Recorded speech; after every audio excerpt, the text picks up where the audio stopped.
हम करेंगे हर मजलूम की हिमायत। बिस्मिल्लाहिर्रहमानिर्रहीम। अस्सलाम वालेकुम। मैं हूँ हुरैन फातिमा और आप देख रहे हैं हिमायती न्यूज HD चैनल।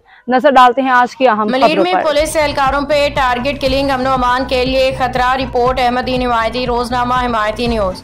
कराची रोजनामा हिमायती न्यूज। जिला मलीर में पुलिस एहलकारों को निशाना बनाकर कत्ल करने के वाकयात शहर को खौफ और तशवीश में मुब्तला कर दिया। टारगेट किलिंग की इस लहर ने वाजे कर दिया कि अमन अमान की सूरत-ए-हाल इंतहाई नाजुक है और कानून नाफिज करने वाले इदारे खुद भी महफूज नहीं रहे। हालिया दिनों में स्टील टाउन थाने के एएसआई मोहम्मद खान अबड़ू को फायरिंग का निशाना बनाकर शहीद किया गया, जो पुलिस फोर्स के लिए न सिर्फ एक बड़ा सदमा बल्कि शहरियों में भी शदीद बेचैनी पैदा कर गया। इसी तरह फर्शनास एहलकार मटरू खान बरगड़ी और अब्दुल करीम जोखियो भी दहशत गर्दों की बुज़दिलाना कार्रवाइयों का निशाना बने। ये वाकयात इस अमर का खुला सबूत है कि जराइम पेशा अनासर पुलिस को कमजोर करने और शहरियों में खौफ की फिजा कायम करने के दर पे हैं।